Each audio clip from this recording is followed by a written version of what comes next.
নমস্কার বন্ধুরা, রোজকার মতো আজকেও দেখাতে চলে এসেছি আমার লাঞ্চের মেনু। তো দেখে নাও। প্রথমেই হচ্ছে ভাত। আজকেও ভাতের মধ্যে একটা কাঁচকলা দিয়েছি, আর এখানে আছে বিটের ভর্তা।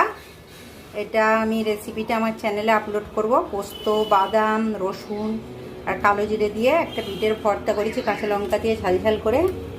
এখানে আছে মসুর ডাল, পাঁচফোড়ন আর পেঁয়াজ দিয়ে করেছি। আর এখানে আছে গাটি কচু, ডিম আর আলু একটা মাখা মাখা তরকারি করেছি, জিরে, তেজপাতা, টমেটো, পেঁয়াজ, আদা, রসুন দিয়ে। আর এখানে আছে একটা ডিম সেদ্ধ করা, একটু আলু সেদ্ধ আছে। আর এখানে আছে একটু বিট গাজর ভাজা, কারণ বিটের ভর্তাটা আমার ছেলেরা খেতে পারবে না।